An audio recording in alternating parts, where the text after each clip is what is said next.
Hello बच्चों, let's see the question. Light of wavelength 2475 Armstrong is incident on barium photoelectrons emitted. Describe a circle of radius 100 cm by a magnetic field of flux density this. तो यहाँ पर देखिए light जो wavelength है वो 2475 Armstrong है. ये barium पर पड़ी है. देखिए हमारा बेरियम है, इस पर लाइट डाली गई है और उन्होंने कहा है कि फोटो इलेक्ट्रॉन्स जो इमिट हो रहे हैं उनकी रेडियस है 100 सेंटीमीटर और जो मैग्नेटिक फ्लक्स यहाँ पर मौजूद है उसकी वैल्यू उन्होंने दे रखी है. उसकी डेंसिटी है 1/√17 Tesla. Work function of the barium हमसे पूछा, यानी कि हमसे यहाँ पर वर्क फंक्शन की वैल्यू पूछी है. ठीक है, ये हमसे पूछा और चार्ज बाय मास का रेशियो में दे रखा है यहाँ पर.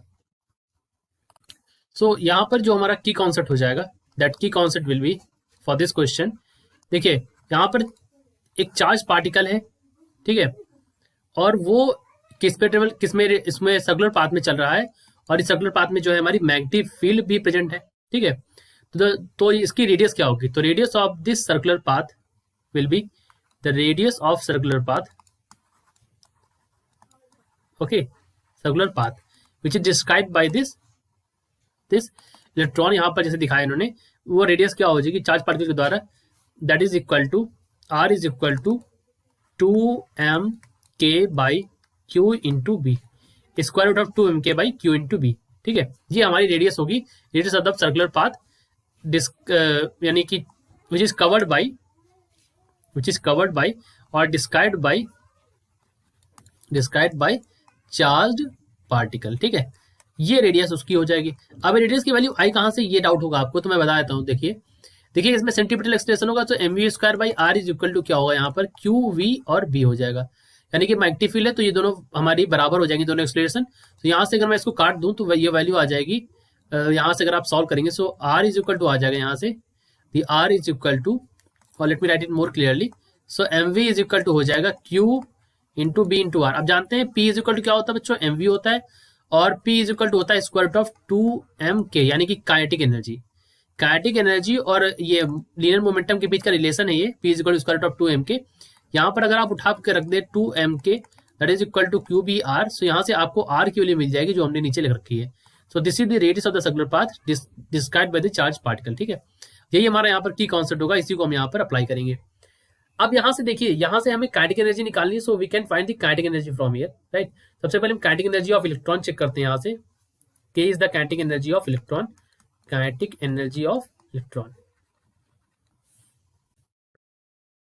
K is equal to Q square B square R square इस तरफ, और ये 2m नीचे आ जाएगा तो ये हो जाएगा 2m. ठीक है, ये वैल्यू हो जाएगी K के बराबर. अब यहाँ अगर आप देखें तो चार्ज क्या है, ये इलेक्ट्रॉन है यहाँ पर, so E square by m, right. So मैं इसको लिख सकता हूँ E/m की वैल्यू हमको यहाँ पर दे रखी है. सो यहाँ पर ये हो जाएगा E/m की वैल्यू दे रखी है, सो E/m. ठीक है, और ये क्या हो जाएगा यहाँ पर, एक ई बाहर कर लेते हैं, ये हो जाएगा B स्क्वायर R स्क्वायर, और नीचे क्या बचेगा, नीचे हमारा बचेगा 2. ठीक है, क्योंकि m तो चला गया.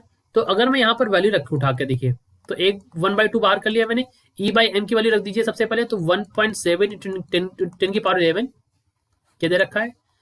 और अगर आप E की वैल्यू रखें सो चार्ज ऑफ इलेक्ट्रॉन इज 1.6 × 10⁻19 रख दीजिए उठा के.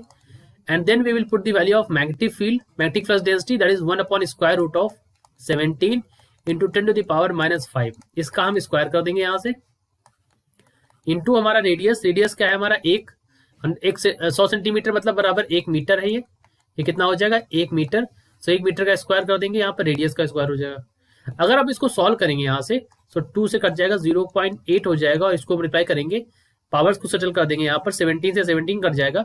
So on solving this value बन जाएगी हमारा सिर्फ 0.8 यहाँ पर है, 0.8 इंटू 10⁻⁻20 जूल. ये वैल्यू हमारी बन गई. अब देखिए ये जूल है, इसको हमें किस में बदलना पड़ेगा, एक्चुअली यहाँ से 0.8 भी हट जाएगा, ये 10⁻⁻20 जब हो जाएगा. ठीक है, तो ये वैल्यू बन जाएगी. अब इसको अगर आप चाहें तो हम इसको इलेक्ट्रॉन वोल्ट में बदल लेते हैं, तो इसको 0.5 इलेक्ट्रॉन वोल्ट के बराबर हो जाएगा. ठीक है, 0.5 इलेक्ट्रॉन वोल्ट के बराबर ये वैल्यू आ गई. अब इस वैल्यू से हम चेक करेंगे that we have to find the work function. So इसके लिए हम वर्क फंक्शन निकालते हैं इस वैल्यू से. वर्क फंक्शन कैसे निकालते हैं, देखिए the work function is energy जो हमें मिलती है that is equal to work function plus kinetic energy, जो हमें एनर्जी मिलती है that is equal to work function plus kinetic energy. तो यहाँ से अगर वर्क फंक्शन निकालेंगे यानी कि डब्ल्यू नॉट हमारा क्या है, दिस डब्ल्यू naught is work function. What is work function actually, देखिए वर्क फंक्शन जो है वो minimum energy required to eject electron, ठीक है, वो हमारा वर्क फंक्शन होता है। तो यहाँ पर मैं क्या करूंगा, एनर्जी माइनस काइनेटिक एनर्जी, इसको मैं घटा दूं तो वर्क फंक्शन आ जाएगा मेरा। एनर्जी की वैल्यू हमें पता है यहाँ पर कितनी आई थी, 12,375। देखिए ई इक्वल टू होता है एच सी बाई लेमडा, ठीक है, और इसको मैं ऐसे भी लिखता हूँ ये डेरिवेशन करके, e is equal to 10,375 by lambda. Lambda हमारे यहाँ पर आर्मस्ट्रांग में रहेगा। सो मैंने ई की वैल्यू यहाँ पर लिख रहा हूँ और लेमडा की वैल्यू दे रखी है इन्होंने 2475, सो 2475 ये मैंने यही लिख दिया। और ये हमारा इलेक्ट्रॉन वोल्ट में है एनर्जी, माइनस काइनेटिक एनर्जी जो है 0.5, ये भी हमारी इलेक्ट्रॉन वोल्ट में है। देखिए जब आप इसको सॉल्व करेंगे तो वैल्यू यहाँ से आ जाएगी 5, ठीक है, और 5 माइनस 0.5 करेंगे सो वैल्यू हमारी आ जाएगी 4.5 इलेक्ट्रॉन वोल्ट। यानी कि जो वर्क फंक्शन की वैल्यू आ गई है, the value of work function, this work function of barium is, we can say the value of work function is 4.5 electron volt. So हमारा आंसर क्या हो जाएगा, 4.5 इलेक्ट्रॉन वोल्ट, जो कि ऑप्शन नंबर सी में दे रखा है। So this is the work function of barium. I hope you understood it well. All the best.